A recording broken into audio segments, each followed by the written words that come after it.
के वजीर आजम की हिदायत पर अरशद शरीफ केस में 3 रुकनी इंक्वायरी कमीशन बनाने का फैसला किया गया है। कमीशन के सरबराह जस्टिस रिटायर्ड अब्दुल शकूर पराचा होंगे। नुमाइंदा जियो न्यूज़ वक़ार सत्ती ने ज्वाइन किया है। वक़ार, आपके पास डिटेल्स क्या हैं इस खबर की? देखिए, हुकूमत ने अरशद शरीफ शहीद के केस में commission Pakistan inquiry commission act 2017 के तहत ये कमीशन बनाने का फैसला किया है और वजारत दाखिला ने काबीना की मंजूरी के लिए समरी भेज दी है, जो सर्कुलेशन के जरिए उसकी मंजूरी ली जाएगी। और इसमें ये 3 रुकनी कमीशन है जिसके chairman justice retired Abdul Shakoor Paracha होंगे और 2 तहकीकाती अदारों के जिम्मेदारान भी इसमें शामिल किए जाएंगे वो बाद में। और कमीशन की जो मुद्दत होगी इंक्वायरी रिपोर्ट जमा कराने की, उसकी मुद्दत का भी तयन किया जाएगा। जी, बहुत शुक्रिया वक़ार तफसीलात के लिए। वज़ीर आज़म ने अयाज सादिक को वज़ारत क़ानून व इंसाफ का कलमदान दे दिया है। अयाज सादिक को वज़ारत क़ानून व इंसाफ का कलमदान देने का नोटिफिकेशन जारी कर दिया गया। अयाज सादिक के पास इकनॉमिक अफेयर्स की वजारत भी मौजूद है। अब ये ताज़ा तरीन अपडेट कि वज़ीर आज़म ने अयाज सादिक को वज़ारत क़ानून और इंसाफ का कलमदान दे दिया है।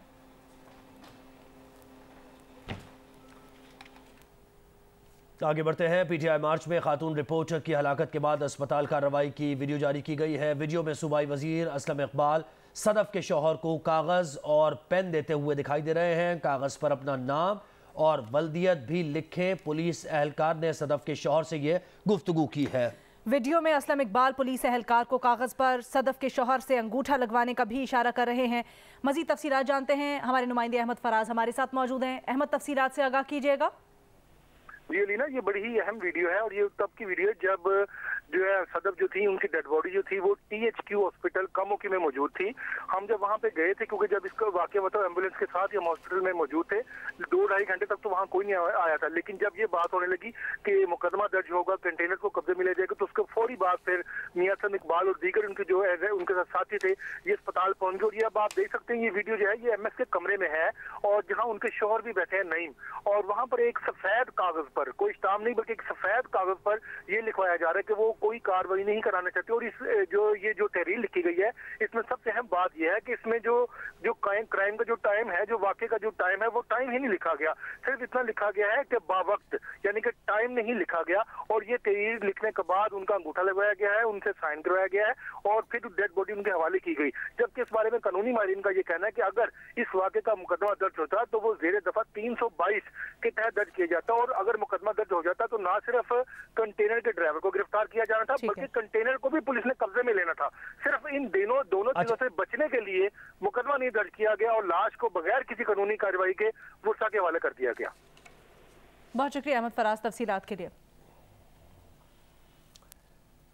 सदफ नईम के शौहर से दस्तखत कराने पर वफाकी वजीर साद रफीक ने रद्द-ए-अमल देते हुए कहा कि ये है 2 नहीं 1 पाकिस्तान के नारे की असलियत।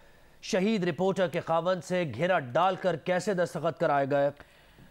ये कहा कि शहीद रिपोर्टर के खावंद से दस्तखत करवाए गए कि कोई कार्रवाई नहीं चाहता।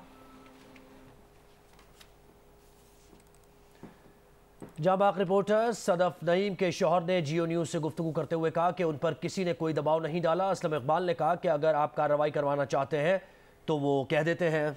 उन्होंने जवाब दिया कि वो कोई कार्रवाई नहीं करवाना चाहते हैं, ये एक हादसा है, वो तो मौके पर ही मौजूद नहीं थे, क्या कार्रवाई करेंगे।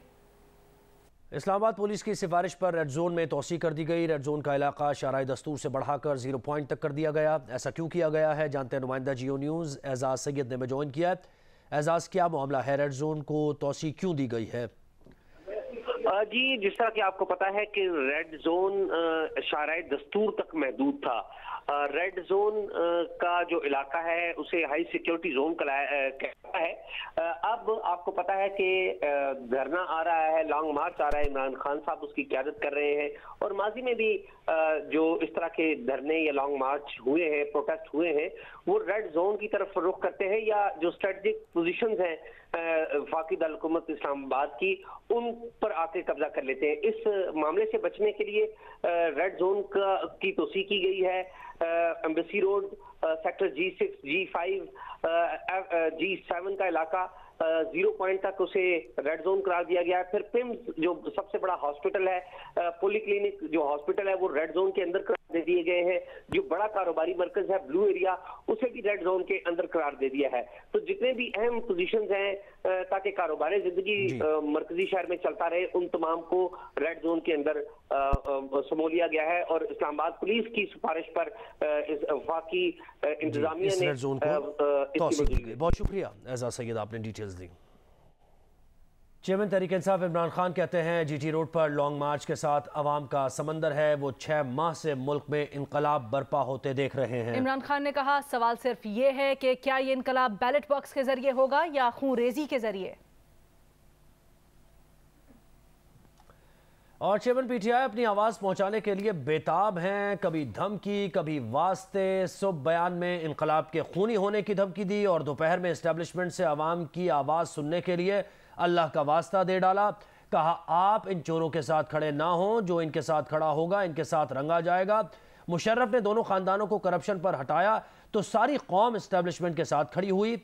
आपने इनको ड्राई क्लीन करके हम पर दोबारा मुसल्लत कर दिया। चेयरमैन पीटीआई इमरान खान का लॉन्ग मार्च के शुरका से काबोकी में खिताब। कहा क्या आप इन चोरों को तस्लीम करते हो? कोई पाकिस्तानी इनको तस्लीम नहीं करता। मैं बड़े अदब से आपको पैगाम दे रहा हूं कि अल्लाह का वास्ता है, कौम की आवाज सुन लो कौम किधर खड़ी है। इन सबको मैसेज देना चाहता हूं जिनके पास एक पावर है, आप इन चोरों के साथ ना खड़े हो। जो भी इनके साथ मिलेगा वो इन्हीं के साथ रंगा जाएगा। जब मुशर्रफ ने चोर खानदानों को जब हटाया करप्शन पे, तो सारी कौम आपके साथ खड़ी हुई एस्टैब्लिशमेंट के साथ, और आप फिर उन सारों को ड्राई क्लीन करके हमारे ऊपर फिर मुसल्लत कर दिया। वफाकी वज़ीर इत्तलात मरियम औरंगज़ेब ने इमरान खान के बयान पर रद्द-ए-अमल देते हुए कहा कि फॉरेन फंडेड फितना ने इनकलाब नहीं अपने खूनी मार्च का एतराफ़ कर दिया है। एक बयान में मरियम औरंगज़ेब ने कहा कि बैलेट या ब्लडशेड बंदूकों से इनकलाब लाने का सबूत है। अवाम ने 6 माह से इनकलाब नहीं देखा। अवाम ने फॉरेन फंडेड फितना, तोशाखाना डकैतियां देखी हैं। कंटेनर्स खान अब इलेक्शन और इक्तदार गाली और बंदूकों से नहीं मिलेगा। झूठे शख्स, अगर इलेक्शन मकसद था तो मार्च में इलेक्शन का ऐलान क्यों नहीं किया? अपनी कुर्सी के लिए मुद्दत मुलाजमत में तौसी की ऑफर कर सकते थे तो इलेक्शन का ऐलान क्यों नहीं किया?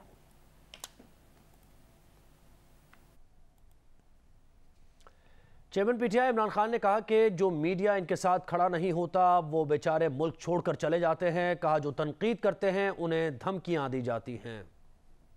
मीडिया नहीं आपके साथ खड़ा होता, उनको डराओ धमकाओ, जेलों में डालो, वो बेचारे मुल्क छोड़ के चले जाए। मोहित पीर साहब मुल्क छोड़ के भाग गया, साबिर शाकिर छोड़ के चला गया, सुरैर शाद भट्टी उसको निकाल दिया। जो तनकीद करता है क्या वजह है कि उनको धमकियां दी जाती